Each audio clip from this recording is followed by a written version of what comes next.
Recording in progress.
Good afternoon, everyone. Please take your seats. The program will begin shortly.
Good afternoon, everyone. Please take your seats. The program is about to begin.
Everyone, please welcome to the stage, Head of Investor Relations, Martin Lamb.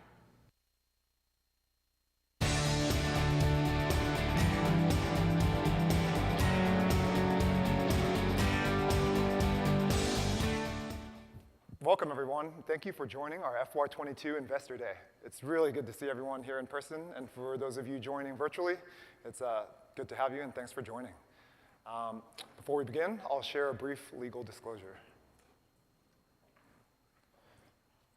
Today's session is being webcast and is available for viewing on the Investor Relations section of Atlassian's website. A recording of today's webcast will also be made available on the IR website, along with the materials from today's session. Statements made during today's session include forward-looking statements. You should not rely upon forward-looking statements as predictions of future events, and these statements represents our management's beliefs and assumptions only as of the date such statements are made. Further information on these and other factors that could affect the company's financial results is included in filings we make with the Securities and Exchange Commission from time to time, including the section titled Risk Factors in our most recent Forms 20F and 6K. Here's the agenda for what we'll cover today. There will be 3 sections to today's event. Section 1, where we cover our 3 markets, the global secular trends driving the needs for our products, and our competitive advantages. Section 2, where we cover the Atlassian platform and why it positions us in the long term to win. And Section 3, where we talk about building an iconic 100-year company. In each section, we'll issue a 6-page memo. This is a peek inside the culture here at Atlassian. We run our meetings at Atlassian with 6-pagers, which were made famous by Amazon. We believe writing helps us focus on what's the most important. As you heard yesterday in the work management keynote, we run our company on Confluence and to stay connected and share our information. Sharing information in this format really helps the reader focus on what's most important and be an active participant in all the discussion. This is how we run all our meetings, from business updates to strategy updates to our board of director meetings. And with that, we'll open with our first section covering our 3 markets.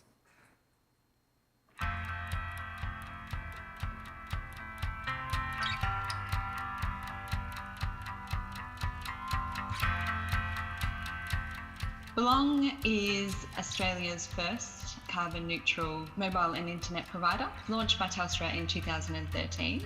Our purpose is about making our world a more inclusive place by giving Australians the tools to reach across the planet at the touch of a button. At Belong, we have a model where the teams who build new features and products run those features and products in production. Our teams are building features, they're busy delivering new products, but they're also supporting production at the same time. So we wanted the tools that they use to be really easy, intuitive, and integrated into their ways of working as well. We're going away from the traditional ops model where everyone comes to us for service requests or for incidences or for monitoring. We're trying to empower teams to take ownership of the processes and of their operations, whether that's in their development environments or whether that's a customer-facing environment.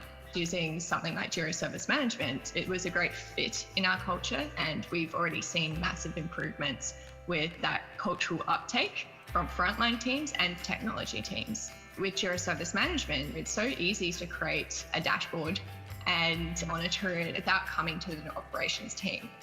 And for us in technology operations, it's been about how we transform the way traditional IT ops is done into a much more modern, agile and DevOps mindset-led way of working. So we've been working over the last couple of years to uplift our processes, to uplift our tools that we use, the technology that we use, and critically the way that we work, led by principles taken from site reliability engineering, bringing engineering-led mindsets into operations, and using that to really drive highly reliable, highly available systems that serve our customers in the best way possible. We already have other Atlassian tools in our development and engineering environment, and so it was a really logical choice in terms of ease of integration and use for our teams. And that's what we've been really focused on doing, and from a tooling perspective, transforming the way that we work as well. And we really saw that it had the ability to be customized and tailored to the way we work, the processes we have, and therefore would be easy for us as an operations team as well to set up in the way that we need it to be used within the organization. One of our big measurements is looking at the really important processes like change management and incident management.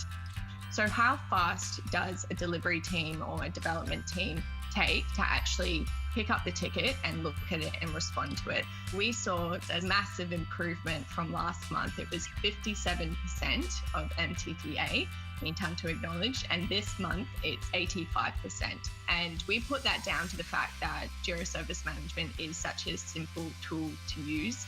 It's integrated so well with our systems as well. And so our teams are just uptaking those processes, and it just means it's better for our customers at the end of the day.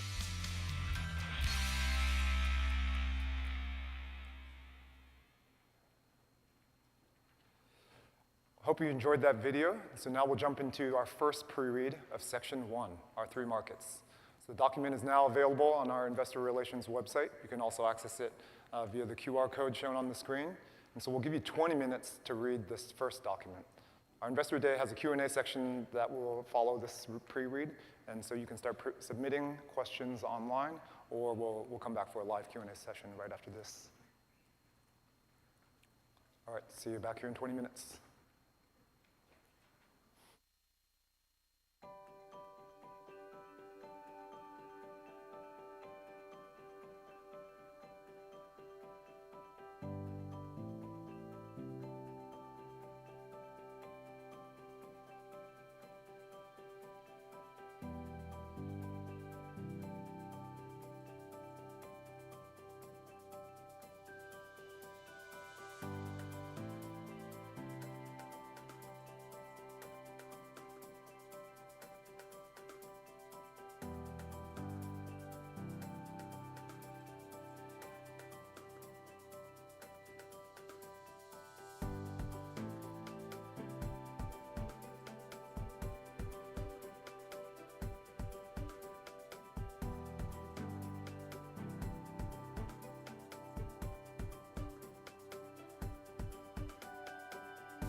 Hope you enjoyed reading section 1.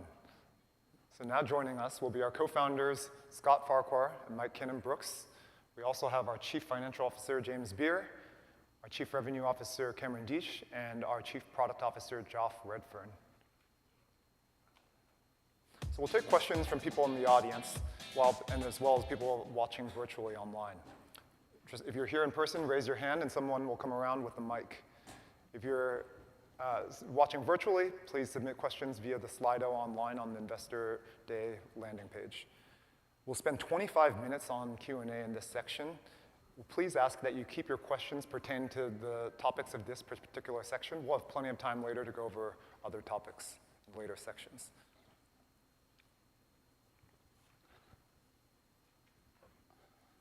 Why don't we go with you first, Keith?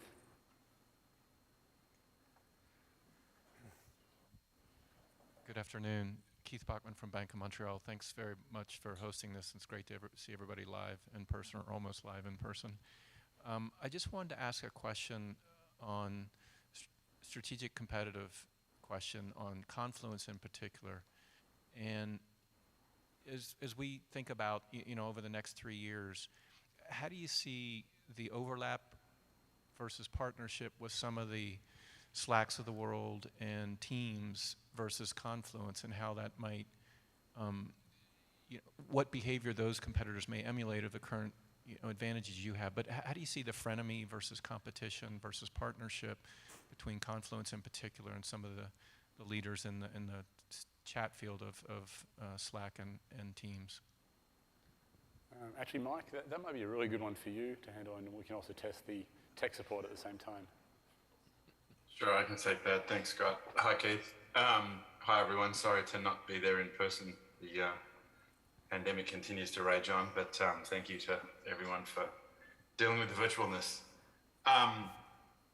Keith, I'm not sure I quite understand the question, to be honest. I don't think we would consider the chat tools to be competition per se for Confluence. There's obviously lots of ways an organization can record text in a company, and Confluence is doing extremely well as a product and has done for 18 plus years now, and continues to power along. It's had some of the best years ever the last couple of years. But our broader strategy of integrating all of the products that you have together through, as we've talked about, Smart Links and the platform and other stuff that we'll get to in the second section and you've seen in the keynotes, we're taking a very honest view with our customers that we understand you have lots of products. We understand you need to tie them together and thread them together better. Confluence is a fantastic aggregation surface for those customers. You often see Confluence documents that have spreadsheets embedded and designs embedded and other things, which is a uniqueness of Confluence. You can do all of that, I guess, in a chat channel. You can put documents into a chat channel, etc., but it's not quite the same as a reading experience for the communication. So we work extremely well with all the chat and messaging tools, and have done for a long time. But I don't think we would see them as competition or vice versa. Actually, it's not something that we really consider in that way. Yeah, can I add to that, which is that if you think of the tools, a lot of what people do in collaboration inside companies, what we're doing today is, get context from one person's head into other people's heads. And if you think about Slack, it's very much on a push mechanism, right? Like, hey, I'm deciding you need to get this information, I will push it to you. You never find something in Slack, unless someone has pushed it to you. You may have open channels, they may be public. No one I've ever met has said, oh yeah, let me check a Slack, maybe someone's written something in Slack once or sometime about this thing. It is it doesn't do that. Whereas in Confluence, it is a knowledge repository. It is a store. You will actually find, inside companies, people will actively go find stuff in that. And so, yes, you do share information in both of them, very different in terms of the ways they do. And Slack, because you don't find anything, it's very ephemeral. It is one-to-one or one-to-many, but it is like, hey, if it's more than 24 hours ago, and there's a reason Slack can delete stuff that, beyond a certain other message limit or a certain time period ago, is it is much more ephemeral. If I went through and deleted all the old documents in Confluence, you'd get uproar amongst our customers because it is much more timeless. The only thing I would add to that is if you look at our product integration team, some of the most popular apps that are in both Slack and Microsoft Teams are Atlassian apps. So you're seeing us embrace that ecosystem and work pretty harmoniously with them. So we spend a lot of time with their product team and their partner development team. Tamar, like the CPO over at Slack, I talk to Tamar all the time. So we have a good, healthy relationship. How about Alex? Hey guys, thanks. Alex Zukin from Wolf Research. I want to ask about, if I think about Jira Service Manager and I think about Jira Work Management, there's obviously a couple of other big companies in these spaces, and as we were talking to partners, it very much feels like you're starting to see some really, really strong adoption and attach rates, on those products within your customer base. So maybe just talk through how do you see the evolution of that competitively? Is there a way to think about the unit economics of a customer that's spending $1 today with you on the core Jira products, that over time, a percentage of them that you believe are going to ultimately move to those products? And is it a replacement or is it a surround the opportunity? Apologize for the multi-part question. Let me take a Jira Service Management first, probably. And so we announced today that at the conference we have 40,000 customers using that product. And it's been a big evolution as we've had more features over time.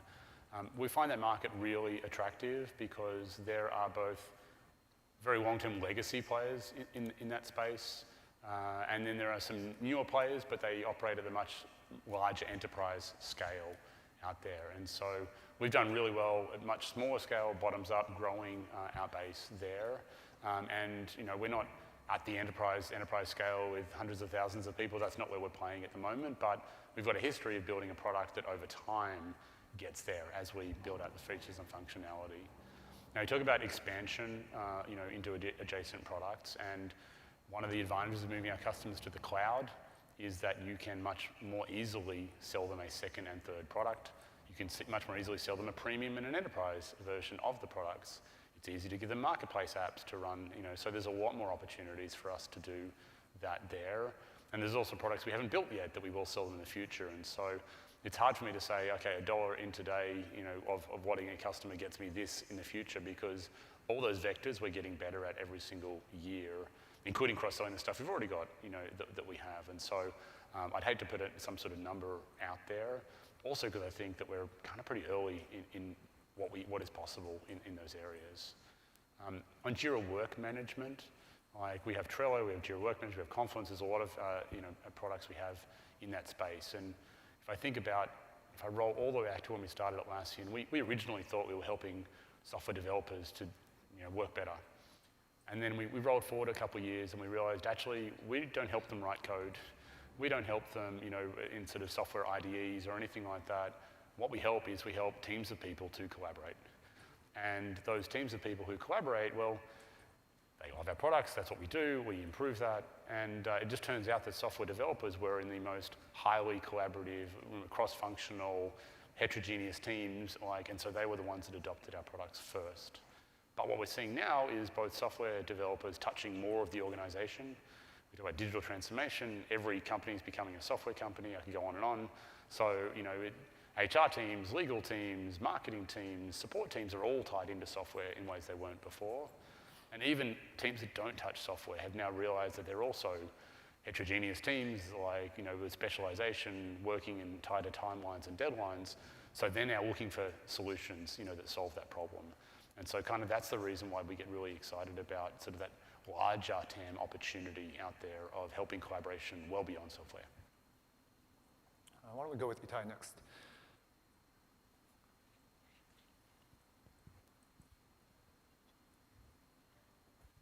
Thanks, Itai from Oppenheimer, and great to see you in person. It's been a long time over there. I hope you're feeling well. My question was with regards to work management. Really appreciate the number of customers on IT service management. Maybe we could get some more transparency on the work management side, how many customers you have on the work management side. And also, maybe you can parse it a little bit more when I talk to investors about your work management business. there's a sense that the product is still very technical, at least when it gets to Confluence and Jira Work Management. Whereas companies like Asana and Monday feel like a better match against a Trello, one for one, from a capability, but also from a user standpoint, much more marketing teams, sales teams. And so I'm trying to gauge how much of your progress in that category overall is really top-down driven because you have presence on the IT, on the technical side, that influences the purchasing decision on the non-technical side as well, versus truly a bottoms-up, born at a marketing team, born in a sales team. Are you able to land there effectively? Are you able to compete effectively against an Asana Monday, specifically in those areas where you're not coming with a technical edge into the sell itself? I'll answer that start, and then Mike might want to, or Joff actually want to add on to that. In terms of like landing a new customer is a relatively expensive thing to do in the market, right? Some people need to put billboards on the 101 in San Francisco. Some people, you look at many of our competitors and peers, they spend a lot more money on sales and marketing in order to get that new customer out there. And we could do that, but we've historically looked at what are the most efficient ways to get people, to use our products. And so the existing 225,000 customers we have today is a way more efficient way to touch other parts of an organization than it is to go and try and find that other part of an organization via a billboard. And so obviously going from our existing customer base out is very, very efficient. If you look at Trello, one of its advantages has been that it's really spread by word of mouth rather than sort of any outbound advertising at Google and stuff like that. So we've actually built up a huge user base of Trello, an amazing brand, without having to spend that money on sales and marketing. So that's sort of just a background on the customer acquisition side. I might pass to Joff then for the product Yeah, side. I was going to double down on where Scott started to take that. If you look at our product portfolio, we've got multiple land vectors that are emerging in the work management front, and that's exactly where we want to be. You have Jira as a land machine. You go from Jira software, you start to move out inside of the organization. That's why 2 years ago we made an investment in Jira Work Management to really make that the kinder and gentler version of Jira. So we've got that one land mechanism working. It works really well for companies that are already behind Jira, or if they want more structure, top-down governance, those kinds of, that's the basics behind that. The Trello machine is another land vector. So we came out and we said yesterday that we have 95 million registered users there. So when you talk about some of these competitors that you're seeing, we're coming at that with multiple products, right? So we've got the Jira thing, you've got the Trello thing, and then as well, we have Confluence. Confluence, when we made that free recently, what we started to see is that too is becoming a great land vector.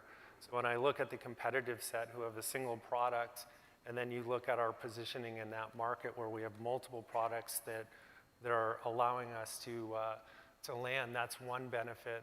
The other benefit is that these really are differentiated markets, right? Sometimes I use this example with folks on my team. You go into a Home Depot and you see a power drill and you're like, oh, a drill's a drill, but there's multiple lines, multiple product lines, and it winds up that those multiple product lines are predominantly owned by just a couple of companies. So one of the advantages that we have with the Jira Work Management and Trello is they're attracting different parts of the market. Trello, as Scott said, is really that bottoms-up adoption. A marketing team is out there, someone on the team starts to use the product, and then it starts to balloon up and become a team product. Whereas Jira Work Management, its strength is in the power of Jira. It's particularly strong where we have a Jira presence in organizations, which is a massive number of organizations. So we like the fact that we're coming at this market from multiple angles, and we think that's a feature of how we're approaching it. So I'm going to switch it up and take one from the virtual audience. Michael Turin from Wells Fargo. The materials discuss open DevOps framework not trying to be the end-to-end tool chain. Can you expand on what makes core products that central nervous system and how that creates opportunity for Atlassian to sell, package additional products? Scott, do you want to take that one? I may have just missed that because the microphone's hearing. What you sort of said DevOps? And About open DevOps and how that creates opportunity for Atlassian to sell additional products. So There are some companies who try and be all things to their customers, right? Solve every use case. And there are other companies who play a very small part of, they're very specialized in what they solve for customers, one very small piece of it. And what we have found, particularly in the dev market, or we're seeing it more broadly as well, is that there's so many different tools needed to solve solutions now. Like you have, even in security, supply chain security, you've got security scanning, like there's a list of security products, and every couple of years there's a new list of security startups out there. And at Atlassian, what we've always tried to solve is teamwork problems, not necessarily try and solve the technical problems that are involved with anything out there. I remember Jeff Bezos said, work on the things that won't change rather than the things that are going to change every couple of years. That's the way to build an enduring company. And so what we want to do is, that still needs to happen. That work still needs to be put together, but there's a coordination approach that needs to happen to bring those products together. So if I take source code, kind of as maybe a more specific example, there's GitHub, there's GitLab, there's Bitbucket, as 3 players in that space.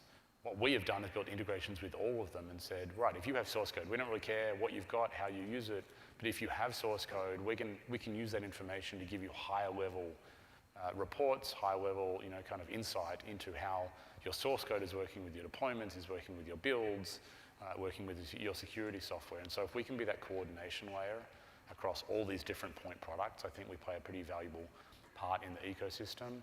And from a philosophical perspective, we partner really well. We have a history of doing that over a long period of time. We allow people to put higher value experiences in our products. And so when we say, well, we'll partner, we'll actually let you put your pixels in our product. And that makes a richer customer experience. It's a little harder to do, but many other companies are not willing to sort of allow a third party to put things inside their products. And so we believe, open DevOps, we started that term and that movement, a year or so ago.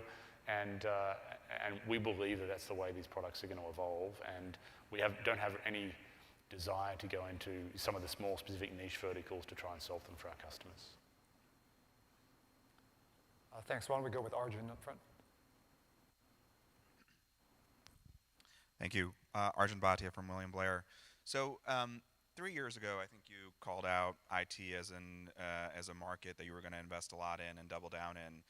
As you look at the next 3 years and where you will allocate R&D resources across your 3 markets, does that change at all? And is work management the next phase of investment for Atlassian, or is there still room in Agile DevOps and IT in your IT markets?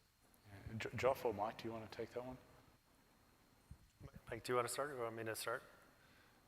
Sure. Yeah, go ahead. I can start.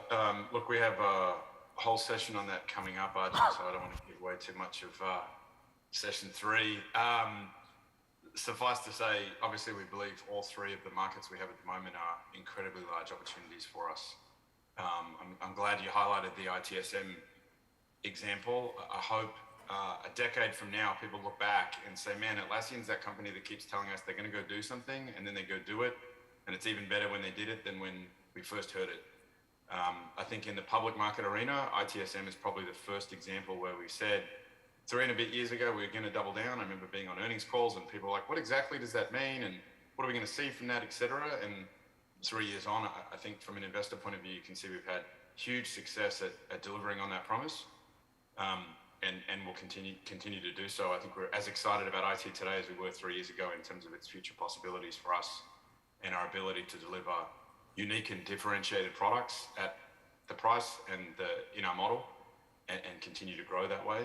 I think what you're hearing from us is all 3 of our markets at the moment we believe have great opportunity to continue to grow and go forward in. Why don't we go with Steve Koenig?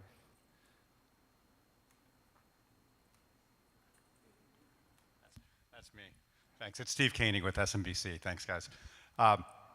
I'm wondering, maybe just 2 questions that are kind of tied together. One is, you've got a currently addressable opportunity of $29 billion, but the broader opportunity is so much bigger, $176 billion. What are the things that allow you to address the broader opportunity that aren't in the more narrow opportunity? And maybe just linked to that, I'll toss this out there as well.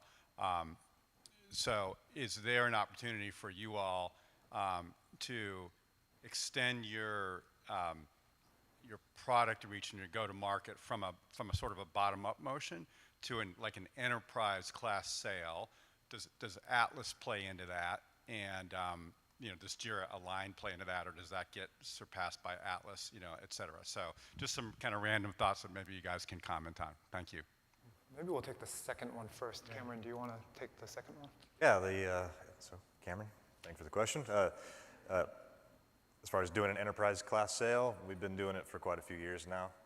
We've still been able to do that as we've gotten closer to our largest customers. Over the last few years, we have invested more, but while keeping our go-to-market and that kind of leading efficient in the industry by partnering with our solution partners.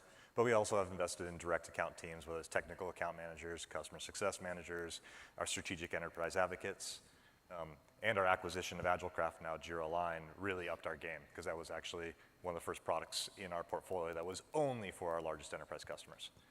And I tell you, 4 or 5 years ago, I couldn't pick up the phone and call a CIO. We didn't know any, right? And they were probably calling us, and we weren't picking up the phone. Like, it was just the nature of that bottoms-up adoption.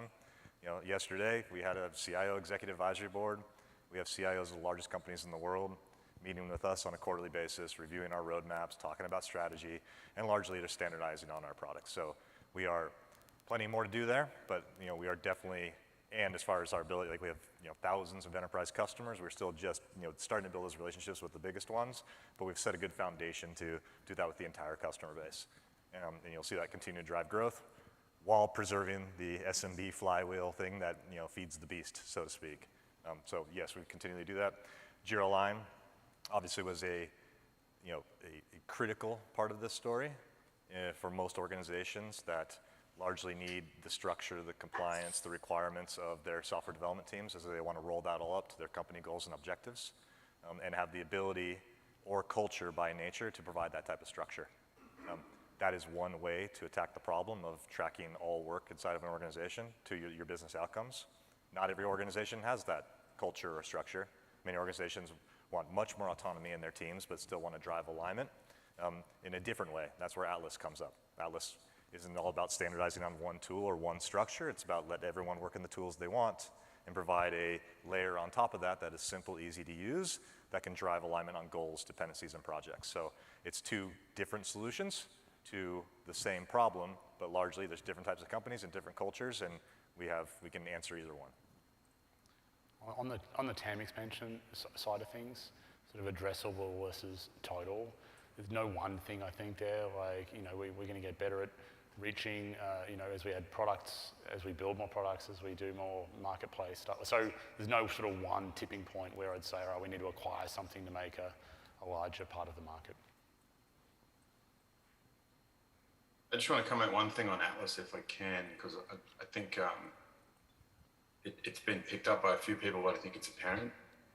As you watch our longer journey over the decades, you see us starting to add, as we did in IT, relationships with different parts of the customer's company and different data objects that we can play with and deliver value on. Atlas is a teamwork directory, so at some point, it's the first time we've had a manager object in the Atlassian platform where you can see someone's manager, you can see the org chart. That doesn't mean we're necessarily going into HR type directories. What we're trying to really do is take the HR information, the org chart, and show it to you in the context of knowledge that we have about the work, projects, and as Cameron mentioned, very importantly, goals that the organization is doing. That's a truly unique position. But yes, on the building block levels, we are continuing to add out high-level enterprise functionality like an org chart, which exactly as you said, goes to the sorts of things the CIO wants to see. That now exists in the Atlassian platform, so we can use that in other places, again, to further differentiate other products that we have. For example, in JSM, you can automate things based on the manager now that you couldn't beforehand, which very few of our competitors can do, et cetera. So just goes to our long-term expansion. All right, we probably have time for just one more. How about Fatima up front?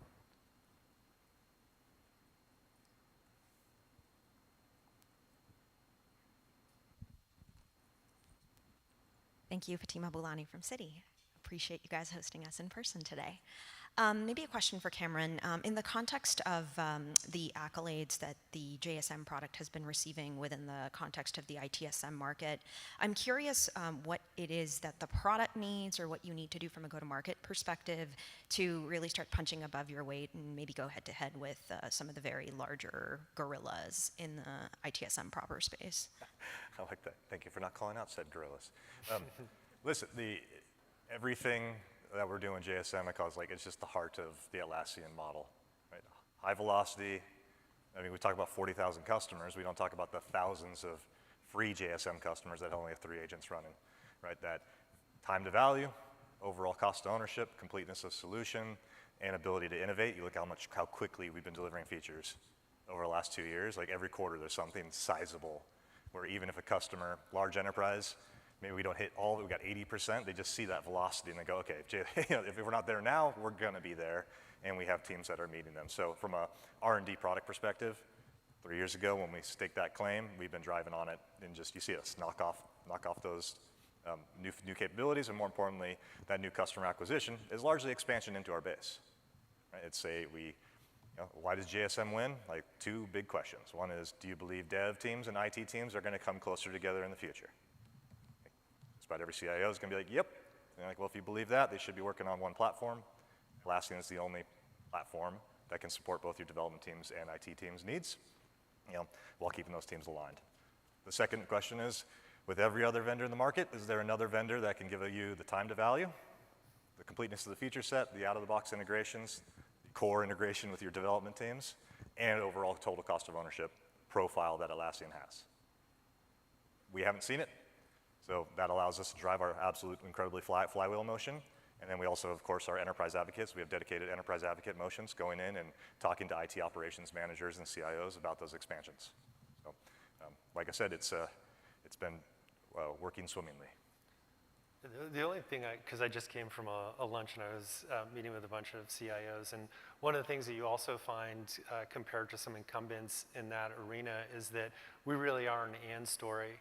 So while you have won't name names, but this person was saying that, well, we have this very large investment with another company here. In order to get a marketing team onto that other installation, it was going to take us 8 months. And in addition to that 8 months, then they're going to be in this queue where it's a far more complicated product for them to actually implement. So what you see cropping up in a lot of these organizations is JSM continues to be it has these outcroppings that are growing up, and we love that because it gives people familiarity with them. And come renewal time, we hope that you understand just the power of all those teams getting onto JSM. All right, thanks everyone for your thoughtful questions. So that will close out the first Q&A, and so we'll jump into section 2, where we talk about the Atlassian platform and how it benefits both our customers and Atlassian. Before we jump into the pre-read, we'll share a brief video about how Sprout Social is using our products to work differently together.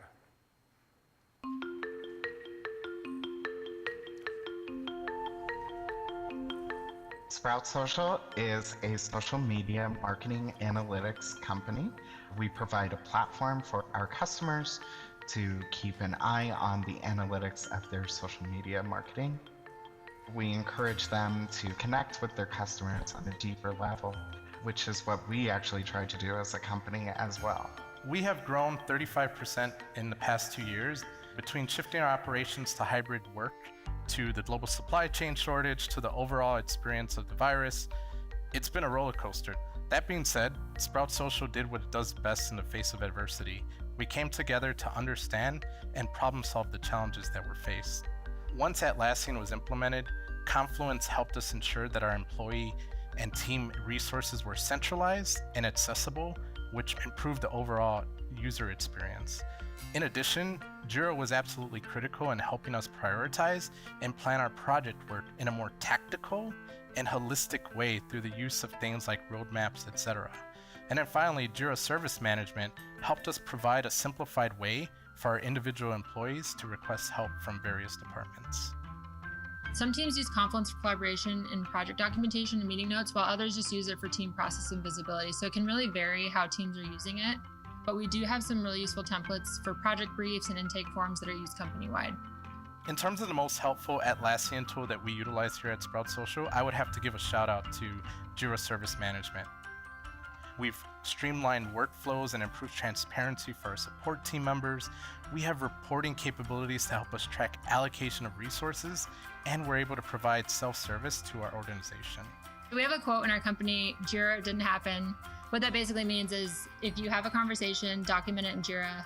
If you have an approval on something, document it in Jira. Just really make sure that everything kind of gets back to Jira. My productivity has definitely increased and improved with Trello.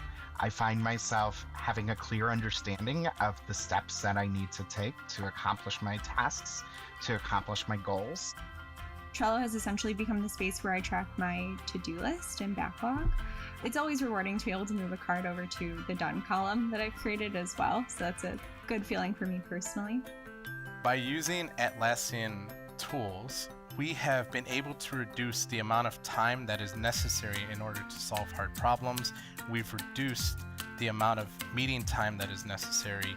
We have been able to track records for compliance sake, and it has helped us provide a better support structure for our employees. Because these tools connect with one another, it allows us to streamline our communications in the way that we work. Leading with the needs and the choices of our employees, how that makes everything, the culture stronger, is it makes people love working for us, and it makes people work even harder, but in a sincere way and in an authentic way. We use Atlassian products so that we can work differently together.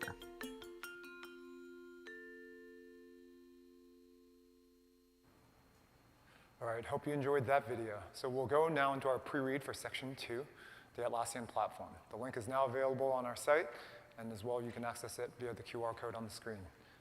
We'll give you 20 minutes to read through this document. If you'd like to start dropping questions into the Q&A, go ahead and do so. I'll see you back here in 20 minutes.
All right. So we're going to begin section 2, and this time we'll be joined by our Chief Operating Officer, Anu Bharadwaj. Again, we'll take 25 minutes for this Q&A session. Again, we ask that you keep your questions focused on the materials in this section 2, and we'll have plenty of time in the next session to address any other questions. And this, again, we'll take questions from the audience here as well as questions virtually.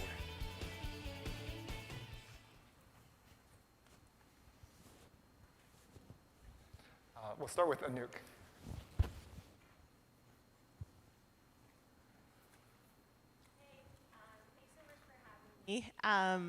Anouk from Durable Capital. My question for you is, obviously you guys have doubled down on cloud. You talked about 40% of your R&D going into cloud over the last few years. And just with the geopolitical environment changing, I'm wondering if it's changed your view philosophically about, in many ways cloud is kind of synonymous with globalization. And whether in a world in which there's potentially less globalization or forces against that, whether your philosophical approach to cloud versus data center server has changed. Thanks.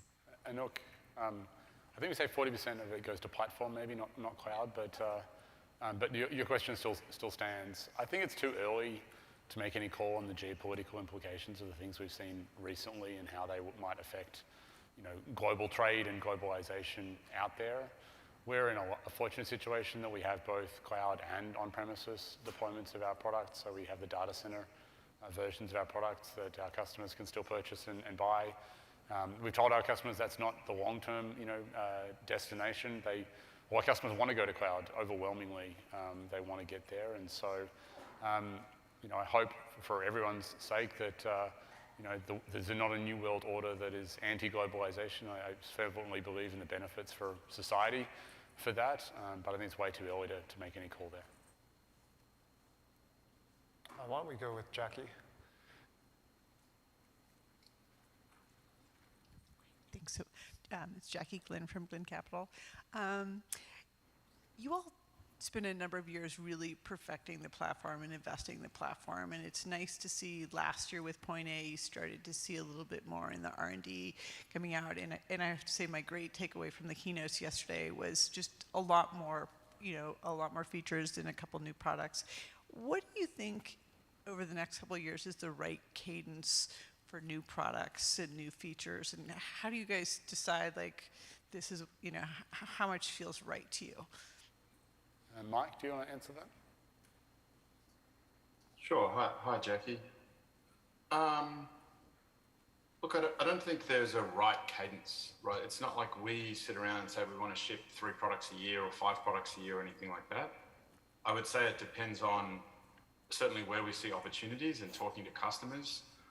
If you look at Compass and Atlas as 2 new product examples, both are based on internal systems we've had for a decade. And we have plenty of other internal systems and tools, but have taken not just the platform in terms of the underlying innovations to deliver it quickly, but also significant time with customers trying to understand, is there a space here and a new thing to create? That makes it a little hard to predict because we're not trying to ship 3 things per year, we're trying to deliver customer value. It still goes though to the innovation the platform allows us to deliver, I would say. So having a great platform will allow us to take advantage of opportunities we see in the market and or with customers faster, better, and to deliver products that are more full-featured earlier on. So what you see with both Atlas and Compass is an example of our platform delivering products that are at the 1.0 stage are far more full-featured than anything we've ever delivered at a 1.0 stage beforehand because of all the platform capabilities they kind of get for free, not quite free, but almost free, which I think has really resonated with customers so far. So we don't have to deliver sort of very early on things that don't have all the capabilities our customers expect from an enterprise perspective. Yeah, I'll just add on to that, just on the customer demand side of it. I mean, just the fact that we launched 3 new things yesterday, all part of the cloud platform. It's really just one of the advantages we have. We're a multi-product company. And usually in our history, when it was all on-prem, customers would go run to the website and download the bits and get a server going and run, and then get a license key, and a day and a half later they could try it. Now all these customers are on the cloud. I mean, they can go log in while watching the keynote, and it's already turned on the app switcher. So our customers' ability to consume many more products from us is not limitless, but it's much broader than even the new products that we've launched today. So it's one of the advantages of our go-to-market, get it in their hands as quickly as possible, and they use it for free, and once they hit certain gates, they start paying. Why don't we go with Greg? All right, thank you. Greg Moskowitz from Mizuho. Further on the platform side, so you showed a chart where, and I think many in the audience are well aware of this anyway, but a chart where you showed your R&D expense as a percentage of revenue and how much larger it is than other companies. And so when I think about that alongside what this 6-pager really, I think, emphasized, which is the powerful benefits of your shared services architecture, is the combination of those two things, does that sort of act as a force multiplier in your opinion as it relates to your overall platform capabilities, advantages versus peers? And then just a very quick clarification on the cloud net expansion rate, over 130%, James. If I recall correctly, last year, medium and large customers were at about 130%. I think your total net expansion rate in cloud was 121. So I just wanted to confirm if it in fact has risen from 121% to over 130% in the span of a little bit more than a year. Thank you. So why don't we start with actually Anu on the platform question, and then maybe Mike can follow up after her. Sure. Thanks. It's a good question, and short answer, yes, it's definitely a virtuous loop, what you call a force multiplier, the combination of our huge investment in R&D coupled with where we are investing it. So on the very simple side, if we had 10 units of dollars to spend, and we would spend that by splitting it across multiple products, that would just be a linear way of developing. Whereas now we are saying instead of 10, we spend more than that. We spend 40% of our revenue on R&D, and we choose to spend it in a way such that it gives us multiple returns. So all of the platform, the different layers we've shown you on the page, effectively all of those benefit our existing products. But the kicker is that it also benefits any future new products. So to Mike's earlier point, all of the Point A products inherit that. So you'll keep seeing us reap those benefits more and more over time such that they compound. So it's definitely a force multiplier for us. Then in terms of the net expansion rate, yes, your math's correct. So we're very happy with the 130% overall number. And then for the larger customers, 140%. And I think this very much reflects a few of the different dynamics, the strength of our cloud business generally, but particularly our ability to continue to increase the user base at a customer. The impact of both the premium edition and the enterprise edition now increasingly as well. That's an important part of this overall picture, and we shouldn't forget cross-sell, which we've already been talking about this afternoon, and I think there's a lot of opportunity there. As we've all been discussing, there's a multiplier type effect here into the coming years. So we're pleased by that result. All right, so we'll take a question from the virtual audience. Next is Keith Weiss from Morgan Stanley. When considering the 10 points of growth in cloud coming from migration, how should we think about the reduction in server or data center revenues that drive that number? Or asked another way, on average, $1 of server revenues translates into how much cloud revenue? Scott, do you want to take that one? The way I think about it, there's so many puts and takes, and the great thing is that all of our pricing is available on our website. We give very limited discounts. We have given some discounts to encourage people to the cloud. They're also on our website. So if you want to go deep for a week and understand the exact puts and takes across, moving someone from server or data center to cloud, that is all available, all public. Go crazy. My rule of thumb on this is at a small customer level, it's roughly a one-to-one dollar basis, and there's puts and takes underneath that. Some people consolidate licenses and kind of, instead of buying 25 seats or 100 seats, they only buy 93 seats in the cloud because you can buy per user. But roughly you end up as a one-to-one basis in the small customer size.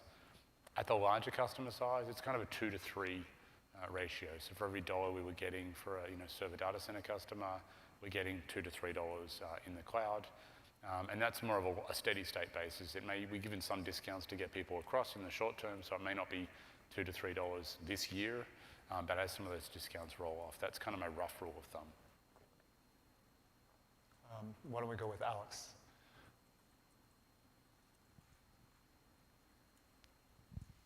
So this is a follow-up to the question that Keith just asked, which is, if you look at the growth rates you talk about in the letter, the 50% cloud growth in both fiscal 23 and fiscal 24, with only 10 points in both of those years coming from migration, what's the right way to think about both the balance that you assume goes to data center and the financial, and then correspondingly the growth of the data center piece in fiscal 23 and 24?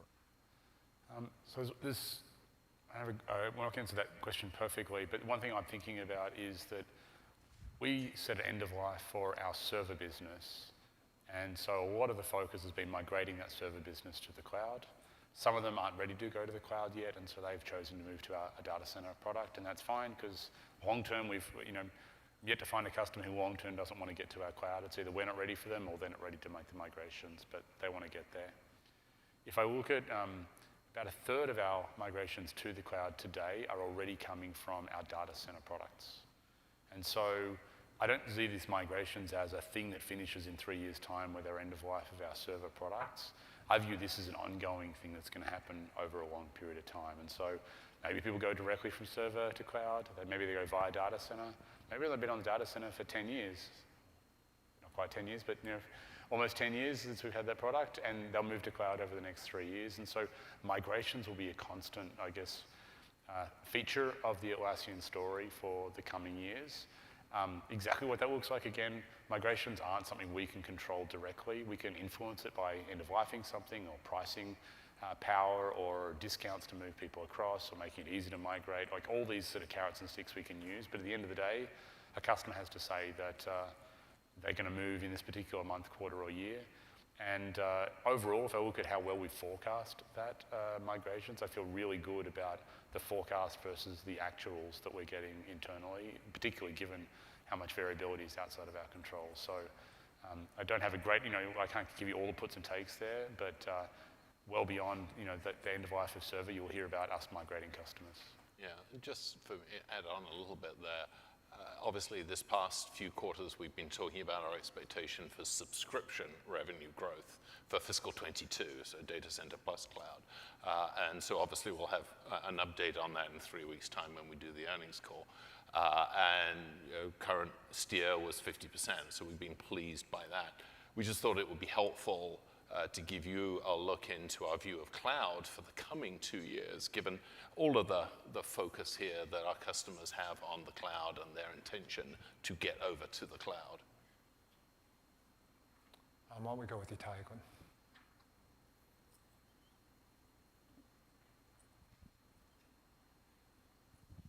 Thanks. I want to talk about pricing still. A few years ago, you've always prided yourself of being the lowest priced product in the marketplace, and that was a great value proposition, especially for customers. With the transition to the cloud, clearly your prices are, in some cases, especially as you go bigger and bigger customers, doubling, tripling, quadrupling for customers. So help me understand, in 2 years' time when this transition is over and when you kind of settle in, what is your pricing at that point relative to your competitors? How do you maintain that value when your pricing is going up substantially through that time frame? And then just a follow-up to the question before about the expansion rate, you took going from 121 to 130. How much of that is truly seat-driven versus price increase-driven? I'm guessing, every vendor right now is raising prices on everything because of inflation. I'm guessing you've done that as well along the way. So I'm trying to parse volume versus price in that equation. Start with a comment or two. Yeah, and Cameron, you can talk about the do you want to go ahead? But you can see what we've been doing with pricing for the last few years. It's all on the website. Most of our pricing mechanics has been getting the server and data center prices up incrementally every year to get up to match our cloud prices. So it's not so people weren't choosing on-prem simply because it was the least expensive thing on the website. That said, when you look at our legacy historic prices on server and data center, which were quite inexpensive compared to our cloud prices, yeah, customers were like, well, that's actually a big jump, but it's still $5 a user a month, $6 a user a month. You compare that to when I talk to CIOs or procurement teams, like we're still a fraction of what most mission critical software applications charge. Like, so the value we deliver, even with our new cloud pricing, is easily justifiable. Requires a bigger conversation than we used to have, but we're more than capable of having it. But the reality is we stand by it. And compared to our competitors, we're still less expensive. You know, that said, we also gave optionality with the additions. You want something cheap? Great, use the free version. You can go to the standard version, and like now you have options to go up and get more capability for us. So if you are, you know, want to be financially conservative, you can stay on the standard option, or you have options to get up the chain. That gives just more flexibility for our customers. But never do I hear customers go, "Whoa, you've priced us out." Really, when you look to the alternatives, we're still the best value in the market. And you see with our cloud prices, you know, we did a small cloud price increase last year. You saw all of that, but nothing where it's changing the game. It's something and not nearly sizable as our on-prem ones as we've closed that gap between the two. But I think you see that. I think the overwhelming growth continues to be not from price increases in cloud, but from organic user adoption, addition upgrades, cross-sell, you know, and very high retention. Yeah, and just to emphasize that last point, in terms of the pricing effect in cloud, recall several months ago, it was about a 5% increase. So put that 5 points in the context of 130 and 140 that we were just talking about in terms of net expansion rate. I think that gives you a sense for the relative import. I just wanted to comment one thing, James, if I could, on the philosophy behind Itai's question. Our philosophy in the cloud is no different than it has been in the past. Again, our philosophy is not to be cheap. Our philosophy is to be incredibly good value for what we deliver. So you could argue the enterprise prices are no longer cheap in the cloud, but I would say, hang on a sec, if you compare to a competitor that has FedRAMP, data residency, GDPR, BYOK coming, et cetera, all of that for the price that we deliver is incredibly good value compared to getting that level of enterprise service in a cloud offering from a competitor. So we still have the same philosophy of trying to be significantly more price to value ratio competitive than any other vendor. All right, why don't we go to Love Soda in the middle right there. Hi, thank you for taking my question. Love Soda from Jefferies. Just wanted to ask on the confidence that you have in giving the cloud growth targets for the upcoming 2 years, given the macroeconomic uncertainty that we're facing. And then, maybe on a longer term horizon, how do you think of what percentage of revenues could come from cloud, given that you've seen a third of customer migrations coming from data center? Thank you. James, do you want to take that one? Yeah, you go first. So in terms of the percentage of cloud for total revenue, I would expect, given what we are hearing from our customers, that they're very clearly saying that they want to be on the cloud. As we continue to invest in the platform, the product capabilities of our cloud offerings, we're going to see an increasing percentage of cloud revenue as a proportion of the total. So the customers will decide that at the end of the day. But I would expect it will be a very clear upward trajectory of cloud as a percent of total revenue. The macro, do you want to? Yeah, I'll talk the macro. So there's a couple of things on the macro side.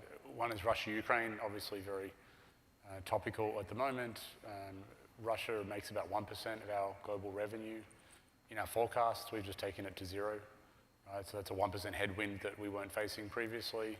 We'll just keep it at 0 until we see something vastly change. But for all of our forecasts, so you don't have to sort of keep asking us every quarter what our exposure is. We're just going to take it kind of out.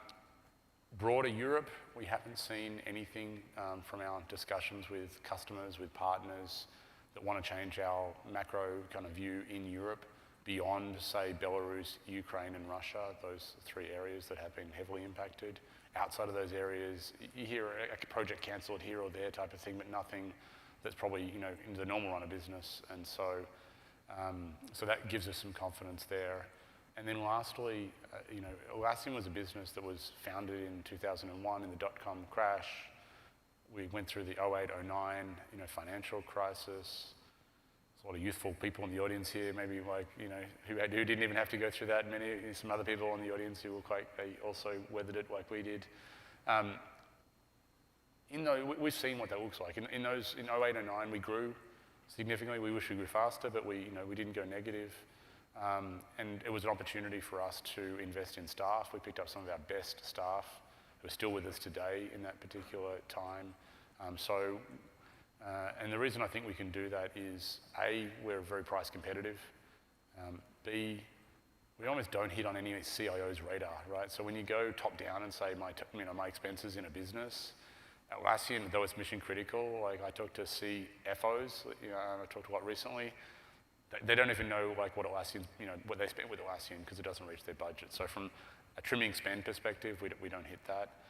And then lastly, though we've got a lot of stuff collaboration across the entire company, a lot of developers and a lot of software teams use us, and software teams are not the first thing to get culled in a macro contraction. You often see that as discretionary marketing spend, sales, and those types of areas. People are loath to cut back on those sort of R&D investments that have taken so long to build up. And so all those areas give me confidence in a macro thing. Obviously, we've put out a 50% number for 2 years. If the world blows up, we'll have another conversation around that. But we would hate to be too tepid and sort of, try and hem and haw around these things because, you never know what's going to happen in the coming years. And look, we just had a pandemic, and I don't think we had particular tailwinds through that, unlike some companies, but we didn't have headwinds, through that either. And so all that gives us really good confidence over the coming years. And Cameron, I know you've spoken to a lot of customers this week. Actually, you might be able to add some color. Yeah, I also want to call it the first thing that Scott goes to when you have to cull something is sales and marketing. So, but I'm still up here. I talked to a handful of our solution partners this week. What's the demand, different market? Every single one of them basically said, hey, our only problem is hiring skilled people to actually deliver upon our backlog of requests from customers, and they haven't seen any slowdown in that. Also, the last quarter, I've spoke to 20, 30 big European-based customers, and every single one of them largely is just it's the digital transformation wave, cultural transformation wave that they've been riding for a couple of years now, and many have many years of those projects to keep going, and we're a critical component of that. So I have yet to see anything even remotely slow down related to the macro environment. All right, we probably have time for just one more question for this section. Why don't we go with Aaron?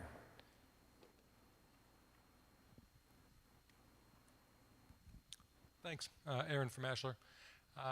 Correct me if I'm wrong, but I think Atlas and Compass are the first products that you've launched that are cloud only, so they don't have server and data center versions. I'm curious kind of why you made that decision now and how you're thinking about kind of cloud only products as kind of a lever to drive an even faster pace of cloud migrations. Yeah, Anu, do you want to talk about the benefit of the platform there? Yeah, I can take that.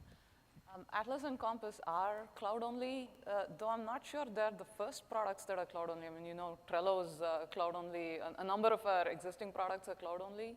But I guess the larger point is with Point A, we're really trying to make sure that the accelerator is built on top of the existing platform, and the existing platform is all cloud platform. Of course, the obvious benefits of the cloud platform is much of what Cameron mentioned, easier go-to-market, available instantly. We are running all of the products for you, so way easier for customers to try start from free, easily evolve organically across our editions, et cetera. And the cloud platform provides pretty much all of the building blocks for these products. So pretty much everything we build in Point A is going to be cloud only, and that's intentional. We want it to be that way because we believe that the best experience and innovation is possible using cloud only experiences. And just lead on that, I had the dinner with the head of engineering of a large healthcare company yesterday, and he was talking about Compass. And they're not on cloud yet, but he's like, we better get to cloud sooner now, because it's one of those, they got really excited because they had built a largely homegrown, poorly used version of Compass, and the fact that they saw it's like exactly the use case he needs, it gives that extra, that initiative to move to our cloud. All right, I think that's all the questions we can take for section 2. So now we'll move on to section 3. Actually, before that, we'll take a short 10-minute break.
Good afternoon, everyone. Please take your seats. The program will begin shortly.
Good afternoon, everyone. Please take your seats. The program is about to begin.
All right, welcome back. So now we're moving on to section 3, which is all about building an iconic 100-year company.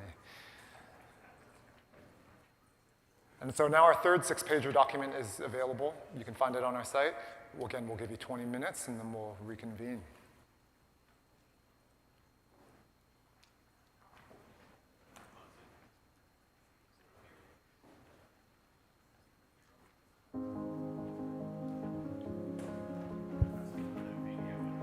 No, there's no video on this one.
right, hope you enjoyed that last 6-pager. And so now we'll bring Scott, Mike, James, and Cameron back up for the final Q&A session.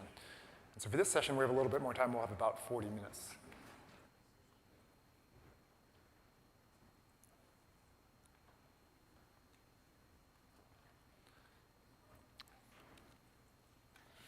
Why don't we start with Keith?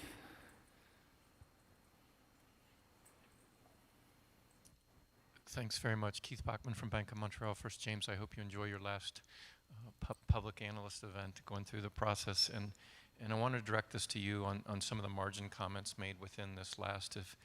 First, on the gross margins, you said approximately 80% through FY25. Your most recent quarter was 86. Is that kind of a gradual trend towards that 25? And then secondly, the mid-teens number in 23. I think you're saying that sales and marketing will remain relatively consistent at 15%. But where do you see the incremental deployments of dollars? You mentioned R&D, but is that, if you could just flesh that out a little bit on how we should be thinking about that journey to mid-teens, and finally, is that kind of the bottom, so to speak, as you envision we look further out? Thanks very much. Yeah, so starting off with the gross margin, and then you may want to have a chat about the operating margin as well. I would expect it would be a gradual pathway. Obviously, FY25 is a long way away, but we felt it was helpful to give you a steer for what the unit economics of the business will look like as we become increasingly cloud first. And I think that will represent work that we'll continue to do, as we have in recent years, on improving the efficiency of the infrastructure of our cloud offerings and so forth. We've talked about putting some additional effort into support in this interim, the next 2-3 years, to help with some of the larger companies' migration efforts and that sort of thing. But net, I would expect it to be a sort of a gradual slope as we become cloud revenue as a greater percent of the total revenue base. And in terms of OpEx, yeah, it's an R&D story, but do you want to talk a bit more about that? In terms of investments, I think our ratio of sales and marketing to R&D will remain roughly the same, but both of them will float higher than where we are today. I don't see any drastic changes in what we're doing. We can just invest more in both that. Some of the migrations that we're moving across for customers is R&D efforts to, tick off all the certifications. If you were at the keynote yesterday, we said we've done some of them, but the faster we move to ticking them off, the faster we can bring customers on, and then the quicker we get the uplift of that revenue from people moving across. But there's also some hand-holding, for some of those customers, those larger customers, to move them across. Like what is done by third parties and our contractor, our sort of channel partners that are out there, but we'll need to help out more on that area. In terms of like where, kind of what does it look like over the long term, we're keen to sort of tell you, if I go back, like Atlassian's track record of investing in things, we're pretty proud of like having a very strong capital allocation return, philosophy in terms of how we do that. And the reason we wanted to, we want to bring you all on this journey, like as investors, is that we see kind of abundance of opportunity right now across all 3 markets, but particularly things like migrations, which have a very relatively short-term return. Like we sort of get the dollars back, the day they migrate. That's a pretty short-term return. ITSM, we're still adding features and gaining market share with everything we add in that market and touching customers. So they're very, they're the top of the list of the investments, but we have more well below that. And so what we're looking at, and why now is a good question. Those returns look particularly attractive, but B, we're now able to invest in terms of talent acquisition. So we've got our talent acquisition engine humming very well, so our ability to attract staff is great. As an aside, we were named a top 25 employer in the world, which, when Mike and I started Atlassian 20 years ago, we never could have picked that, but we are known around the world as somewhere people want to come work. So that is working really well, and we announced some numbers around Team Anywhere as well, that half our staff are now hired outside of our office locations, and so we're now tapping into a whole new base. So we can get people in, we've got attractive opportunities to go target. And so what we want to do is invest over this next year to accelerate the way we can get those. Now, long term, this is not a systemic thing. It's not like our cost of customer acquisition is going up or increased competition in the market, and so we've had to go hammer and tongs against it. And so long term, the margin profile should look like what you've seen historically. Now, what is long term, and which cell do I want to put that in my spreadsheet and so forth? I can't give you a guide on that. But I think sort of terminal value is like, hey, Atlassian is going to back to the margins you've seen historically on a much larger base as we grow faster. And so when I think about this, we said 50% cloud growth in 23, 24. Some of these investments, we hope to then make sure we can continue growing in 5 and 6 and 7. So that's sort of the long-term time frame we look at these investments over. If I could just add one more thing in terms of the why now, if you will. Yeah, we've got all these opportunities in front of us. We've talked about that. But I also think our competitive advantage today is stronger than it has ever been. And that's as a result of the work that's been done in recent years. Yeah, a lot of this discussion that we've had this afternoon around the platform, how that's developed, how that's allowing us to accelerate the pace of new product development, our core products, the way they have evolved in their competitive positioning. We're in a strong position. And so I think it's an excellent time to be going after these large market opportunities. Why don't we go with Arjun up front here?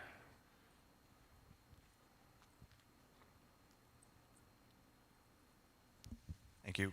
On the path to 10 billion in revenue, I think you mentioned your go-to-market strategy is not really going to change, right? You'll still be reliant on partners and self-serve. What role do you see the larger SIs playing in that path to 10 billion, especially as cloud takes hold and you move up market in cloud with the larger enterprises?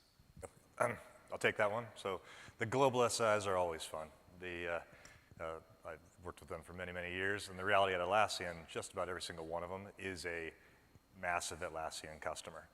I mean, most of those are when they're doing engagements and projects with their clients, they're using Atlassian tools to do that. So we've had that inherent relationship for them where it's actually part of their actual core delivery has been using Atlassian products to help collaborate with their users. The next conversation comes down to, okay, what do those global SIs can they provide from a go-to-market perspective? As you already know, like our Atlassian Solution Partner Network, which has really grown with us, right? When I started here 10 years ago, it was like a 10-person shop, and I'm talked to a couple of the CEOs this week, and they have 300 people, 350, and it's like, oh man, it's like they've all scaled. But even as that existing solution partner network has scaled, they still don't have the scale that a global SI does when it comes down to true business transformation for a large bank or a large telco. For something if we want to bring in Jira Align or Jira Service Management, the amount of business transformation on top of the tech, like the tech is actually tends to be somewhat of the easy part. It's actually how do we build an agile culture? How do we change our practices? How do we run these new playbooks?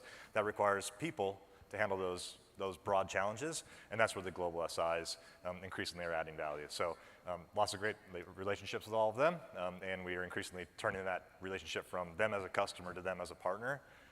On top of that CIO relationship that we've increasingly fostered over the last few years, these global SIs obviously can only accelerate that more for us. So it's a place we're investing in. We have dedicated teams focused on global SI channel, and places we'll continue to make investments. Why don't we go back to Steve over here?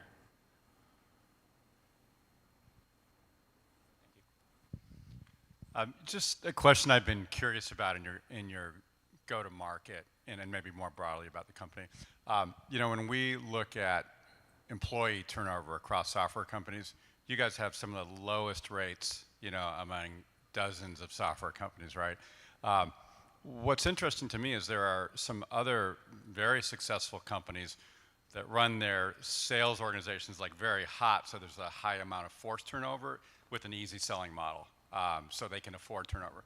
Seems to me you guys can afford turnover because you have a pretty straightforward selling model that customers buy the product. So why the difference in philosophy with you? And then maybe just a near-term question to tack on to that. Are your hiring plans or trends maybe changing as you've caught up from the pandemic and now there's maybe a little more global uncertainty as we're maybe seeing job postings level off a little bit across the industry. Thanks very much. I'll handle the go-to-market and then let Scott or James handle the broader hiring. But no, the go-to-market side, I love this question. So I hired Kevin Egan he ran America's sales at Slack. He came in and runs all of our enterprise advocates and our channel today. And anytime you bring in a new leader, you kind of expect a little bit of turnover in the organization. Like, and he made some moves and reorganized, and like no one left to the point where I was just like, wait a minute, are we being too friendly?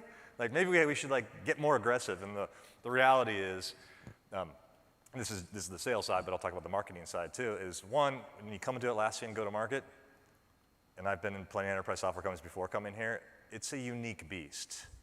Like we've not run another play that you've seen anywhere else. So you come in and we do things differently. Having that ability to do flywheel, growth experiments, analytics, performance marketing, big brand, multiple products, or go do this increasing enterprise motion. It's like you're never gonna get bored at the go-to-market teams. And so it's always fun, and we have this kind of great culture we've been able to foster. Personally, as we invested in our enterprise sales motions, I was exceedingly concerned that all of a sudden that culture, that special, quirky, unique place that we have in the market was gonna get, was gonna degrade. But the reality is, we brought in a great leader, reinforced with some existing leaders who've been around and been building this with us for quite some time. And we have been able to maintain that incredible culture.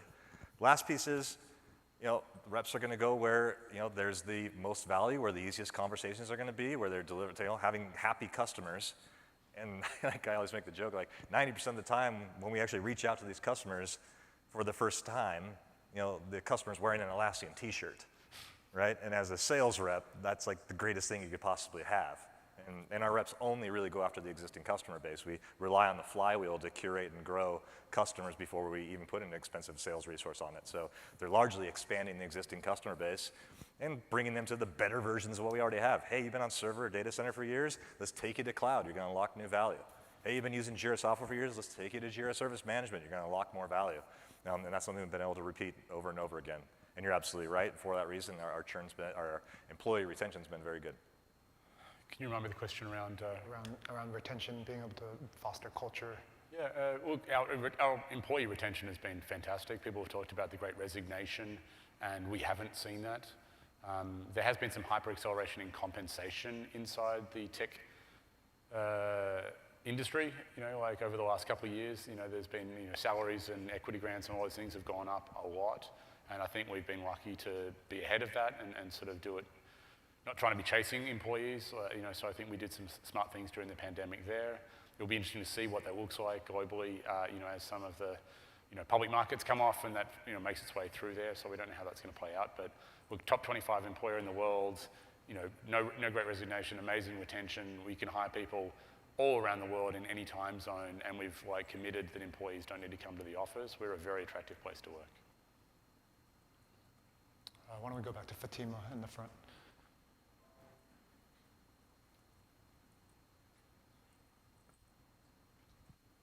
Thank you for taking the question.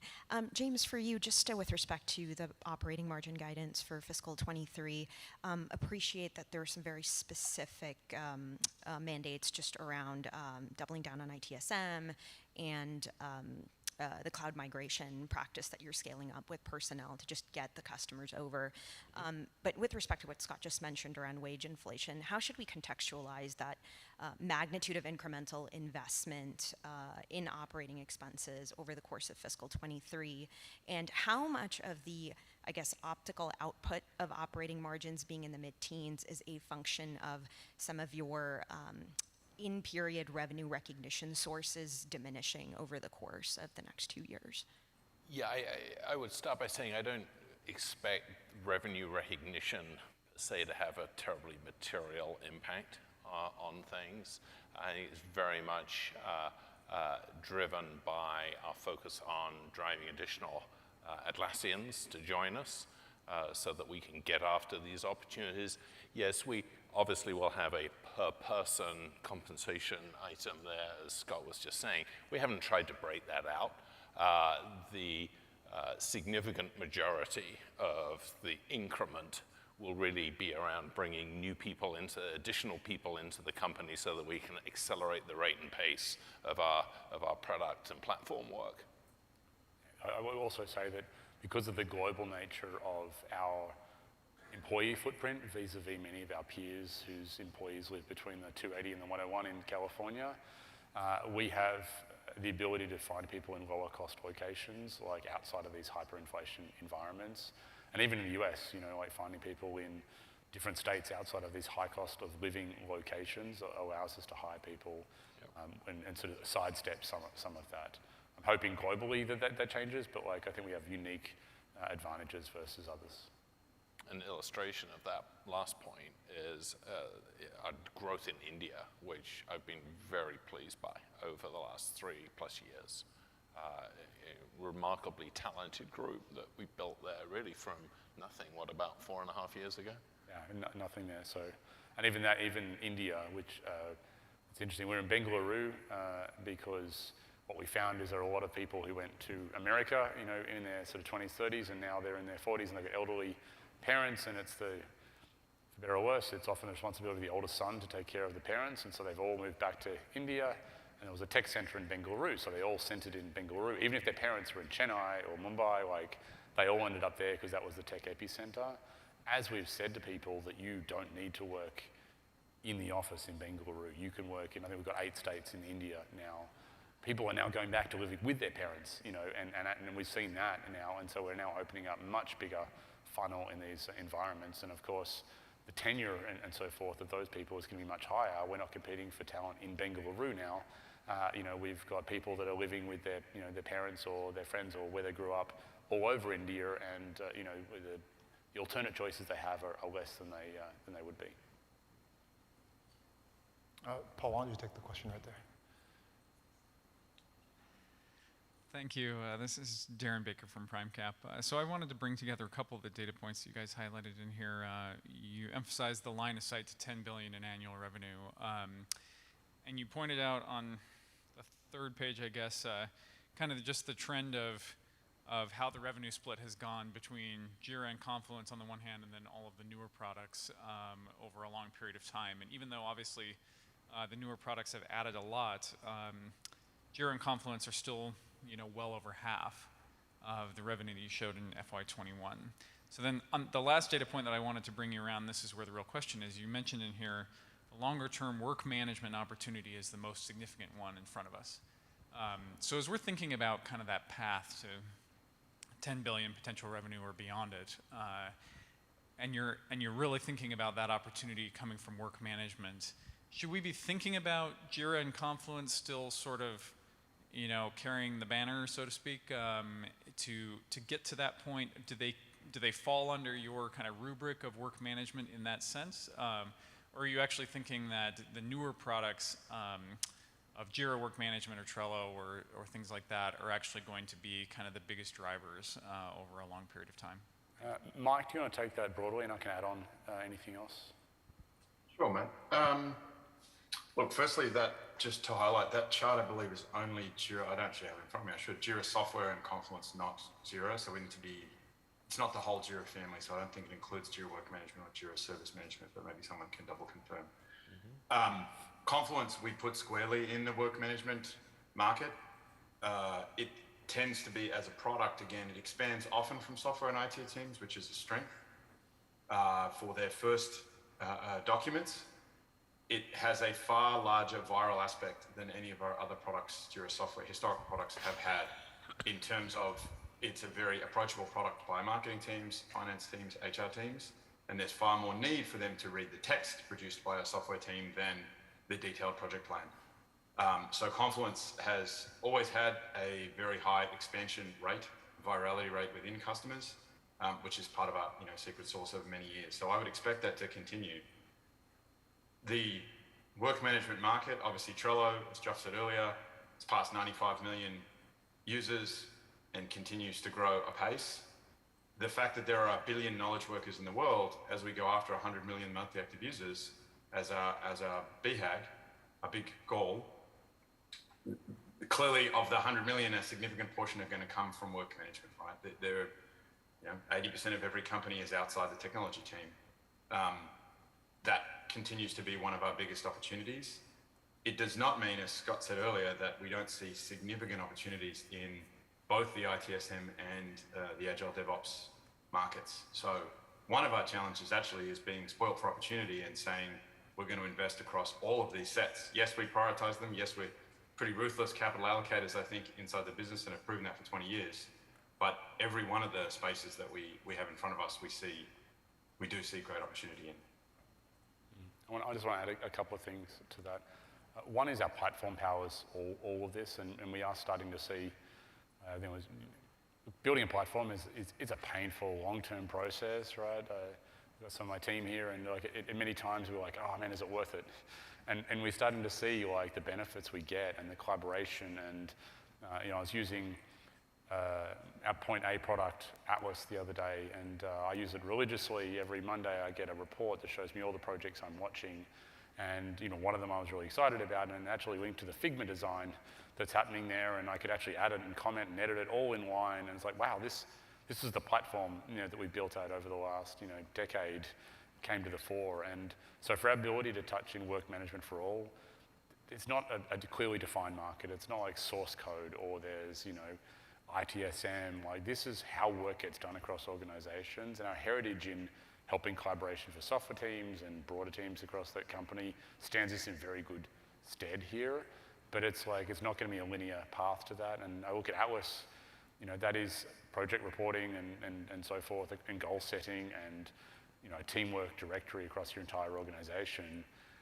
Is that work management for all? Like, I'd argue it is, but like no Gartner analyst is going to put it in sort of a category like that. But man, that really helps teams coordinate with other teams across an organization, regardless of your marketing or your finance. Like, that's everything. When I go to James's org inside Atlassian, they use Jira of all types religiously because we do a financial close process, and we have a very tight time in which to close our books, and those tasks can be allocated to multiple different people. It's not sort of one person does it each quarter, it's whoever's available and what needs to get done. And so again, those teams use our products to coordinate work well outside of any engineering example. So when I think through markets, like Agile and DevOps is a very defined market. We're the market leader in that space.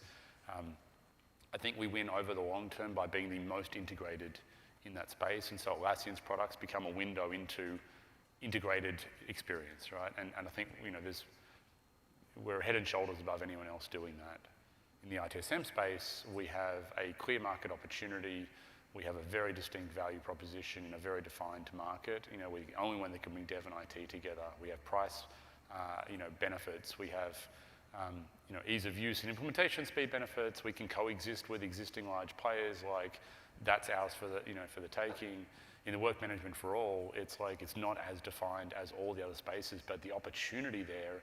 And I'll look around the market landscape of who else has an opportunity like we do to take in that space. I don't see anyone else as well positioned as us. But I can't point to a Gartner Magic Quadrant that tells me, like, we're ticking 5 of the 17 boxes that we need to tick in that market. We're all working it out as we go. Why don't we go back to Greg here? Thank you, Greg Moskowitz from Mizuho. So, as a company, you have had an extraordinarily high batting average, but it's not 1,000. And one such failure that comes to mind was Atlassian Stack. And to me, it just seemed like it never got off the ground. And I think in 2019 it was discontinued. But when I think about your product portfolio today, how expansive it's become, Scott, as you just indicated, how tightly integrated all of the components are we now at a point where you are or should be considering adding some bundling or suite-based options? Yeah, let me talk about that. So we've got plenty of failures, that we've made mistakes. I think that's the nature of innovation, and we're totally fine with that.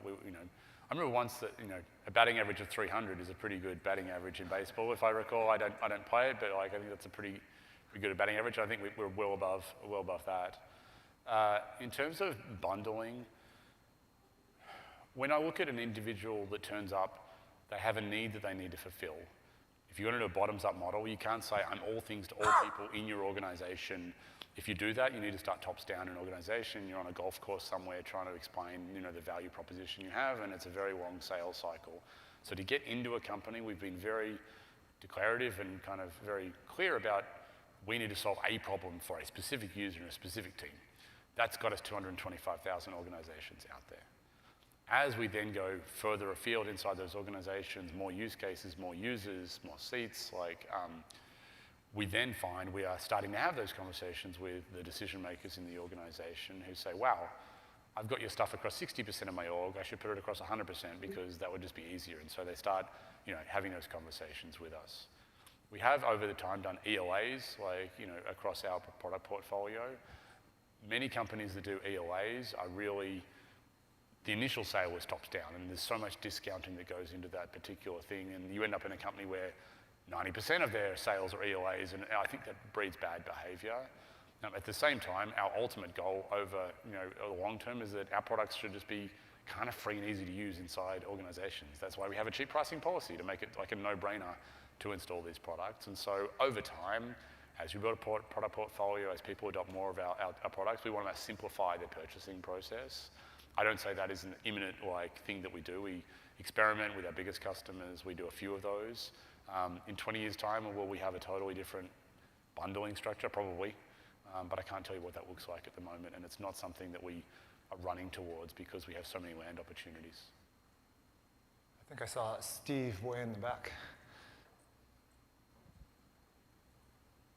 Thanks. Awesome. Thanks for taking the question. Steve Enders with KeyBank. I want to build on Darren's question earlier around how you're thinking about the opportunity with JWM. I know you just announced the design tab in Jira yesterday, but how do you think about targeting additional personas and expanding broader into this kind of general use cases within the organization? Yeah, Mike, do you want to take that, and I can add some things as well? Sure, I guess. Look, the design tab, if I start from the inside out, designers and creative professionals, whether they're doing whiteboarding or Photoshop style designs, or whether they're doing just creative work of all types, is a category that we continue to work hard with Jira software and with all our Agile DevOps tools to bring in. Again, I always say to people, the world doesn't start with a set of tasks. The world starts with a set of insights and ideas. And those insights and ideas become more formed until eventually you have a roadmap of things that you're going to build, and then you're writing some code, and then you're deploying them, and you're off. So everything before we have a roadmap of a set of tasks is ideas, insights, designs, mock-ups, sketches, whatever you want to call them. That creative world is certainly something that we want to help coordinate better and integrate and connect to. It's an example of the open tool chain. Don't worry, we're not going to go build Photoshop. Lots of people do that well, right? But just like in the software world where we say we solve people problems, not technology problems, that creative world does not have great solutions for helping you manage that work over time. And that's what you're starting to see us explore with our customers in the design tab and in Jira Product Discovery for looking at insights and ideas and those types of things. Jira Work Management is obviously a large investment of ours, and we think it's got a distinct advantage. It's very different than Trello, although it's ostensibly just doing quote-unquote project management. The important difference is it's project management in a very modern way. Extremely happy with what the team's delivered there. It's a fantastic product from sort of day one, due to the platform and all the other things we talked about. But it's a very structured form of project management. So for some projects, if you're doing a finance department's audit, close, end of quarter books, you have auditors involved, you have lots of rules and regulations and standards, so you must stick to a very strict workflow that's auditable and compliant. Trello, with its free-form nature, doesn't work for that sort of project and vice versa. So there are different offerings that I think appeal to customers. We want them all to be integrated into the flow, right? I think that's what we talk about in the open DevOps and open tool chain. In the broader integration philosophy, we want our products to be as integrated as everybody else's. And I think that's where Atlassian wins, is that openness with our customers about how all this work flows together. One thing I'll add to that is that, if you've looked at, we chatted earlier, open tool chain, more and more people are getting involved in these highly complicated multidisciplinary projects. And as we add personas, as we add design, we put a design tab in there. When we put code, we put a code tab in there.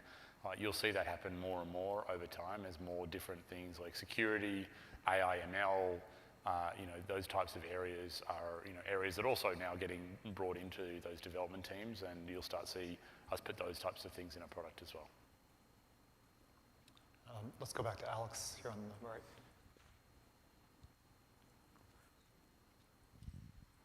Hey guys, so I want to ask a two-parter about the topic du jour right now, operating margins. I think, Sky, you talked about the, not necessarily giving us the timeline to get back to that historical level of operating leverage, but you also put out the $10 billion target without necessarily a specific timeline. So is it fair to say that those two things happen at a similar pace, meaning at 10 billion, you go back to that historical operating margin that we've seen? And then with respect to that, the operating margin philosophy and kind of the incremental investment that you're articulating, are you contemplating within that framework larger strategic M&A, or is that outside of that? And in general, your philosophy, given the contraction in valuation multiples, particularly in the private markets? So a couple of things out there.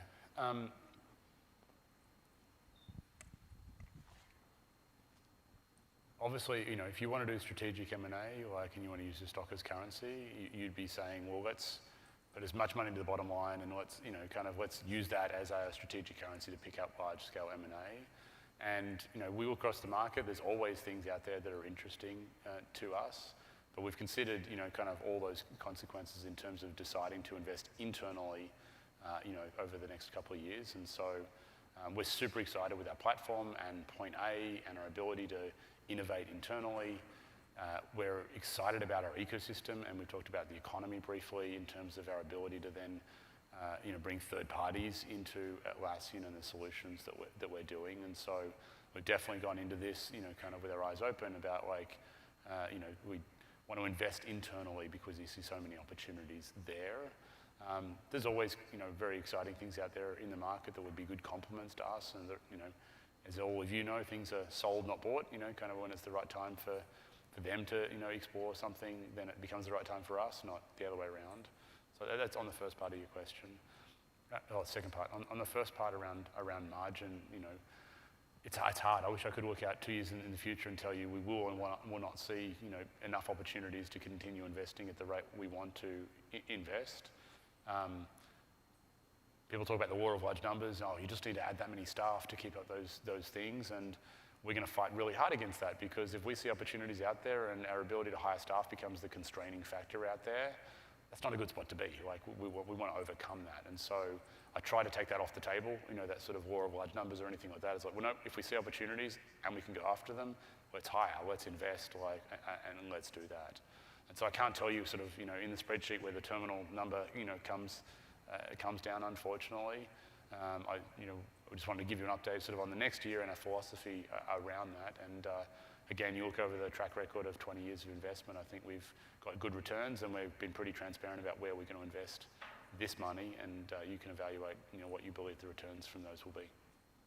I just want to be clear on the first section of Scott's reply there. That 10 billion number that's in the paper, that's a number we have clear line of sight to, firstly. Secondly, that's entirely organic, using the current products and the current markets. It's not dependent on entering any new markets. It's not dependent on any inorganic activities. That is organic, line of sight with the current products. On the last question, I think one way to phrase this may be helpful. You don't want to invest in growth companies. You want to invest in companies that are growing their ambition. Atlassian has a 20-year track record of growing our ambition of what we're going after. And I think people will look back on this particular time as a time where we've greatly increased that ambition because of the opportunity that's in front of us, right? The ambition is going after the opportunity that we clearly see in our customers, and our ability to do that with the platform, Team Anywhere, everything else we've put into this paper. But it's really important to note that our ambition is growing here for the current markets and opportunities that we have. And we're going to play offense to go after that, which is exactly what we're telegraphing here. It looks like there's a question, Love, in the middle. Thank you. Just had a couple questions for maybe Cameron. You've seen. I want to ask about the top of the funnel. It sounds like the free editions have really paid off, and you've seen 70% conversion on those. Could you talk a little bit about the sustainability of that growth in top of funnel, and then the pathway from like standard or free to premium? It sounds like the premium editions have gotten a lot of adoption. So maybe just talk a little bit about that journey. Yeah, and they're all related to each other. Right? Come sign up, start with free, move to standard, move to premium, move to enterprise, and we build that nice funnel. It's pretty sensitive. It's actually almost exactly 2 years since we launched free. And when COVID hit, which was a great thing of timing both those. But what happened when we saw free happen is we tripled the amount of people signing up for our products. For a product like Jira Software, had been in market for almost 20 years, to triple the amount of signups was pretty incredible. Obviously, you saw after that, our customer numbers declined because we didn't force them to pay after a 7-day trial. And you saw that kind of after 2 quarters or so, it started skyrocketing back. And you see that new customer number being in the highest it's ever been. Now that fluctuates up and down. It's never been a steady thing, largely due to market trends and customers purchasing and so on. But the reality is there's more people coming in every day and clicking that try button than ever has been. That continues to go up, which means in general we'll have more and more free instances, more and more free customers out there, and that'll always end up turning down to more paying customers. Once again, the store just continues to be people coming in the door.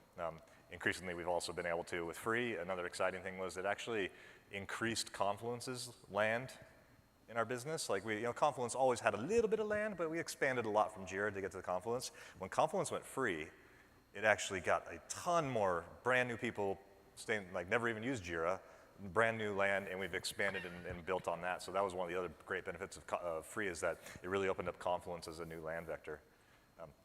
And that's something we'd continue to build on top of.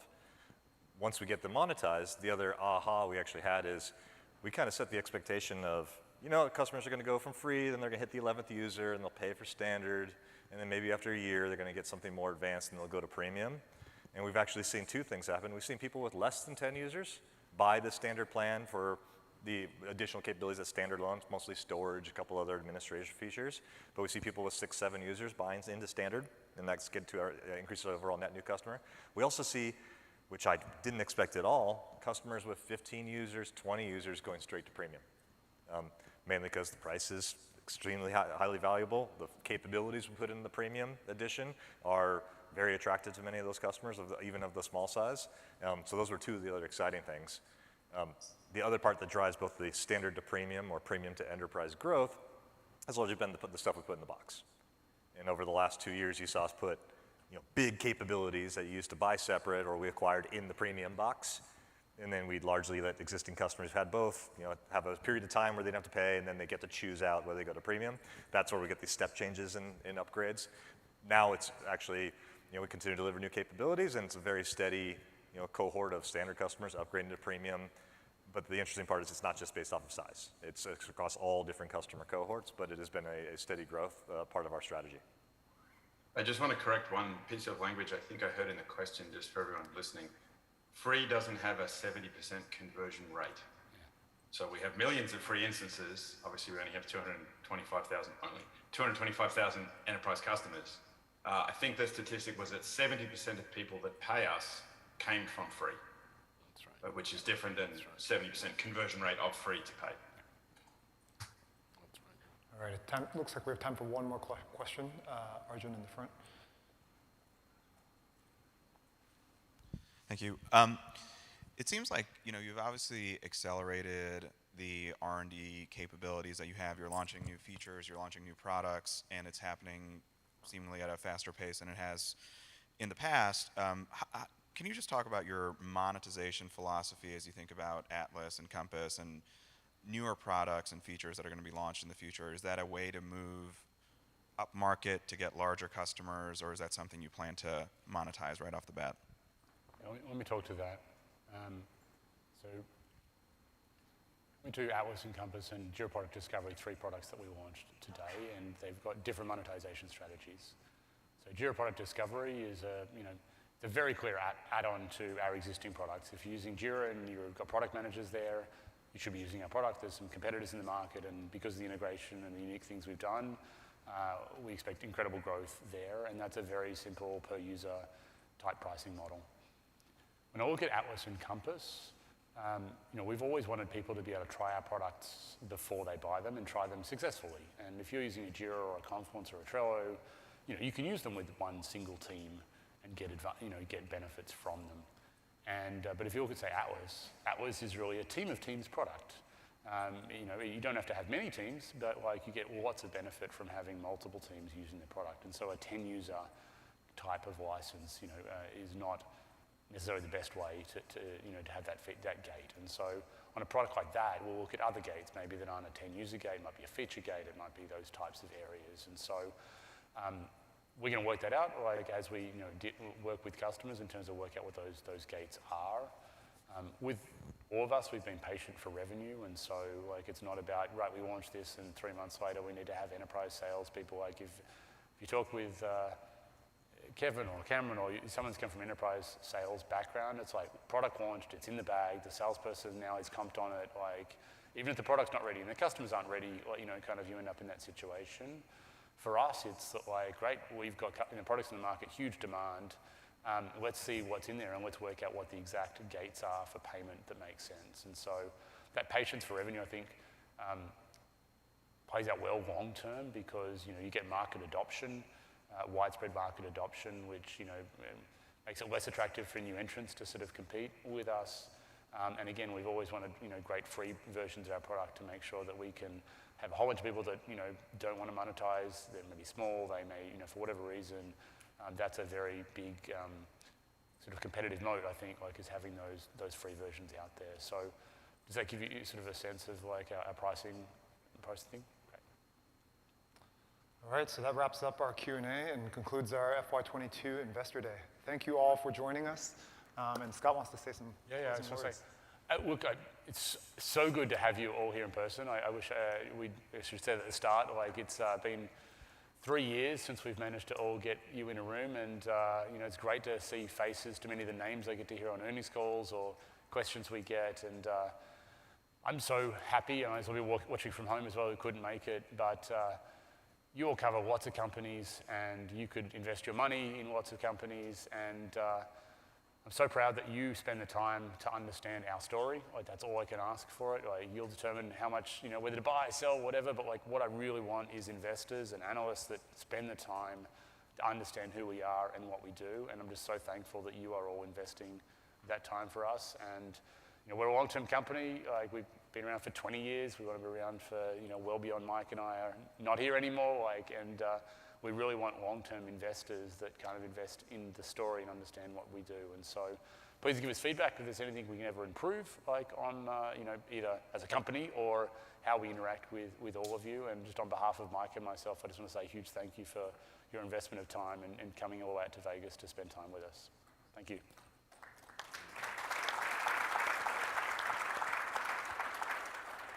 All right, so for those of you still here, we'll host a social hour in the back with our executive team. Drinks. Test.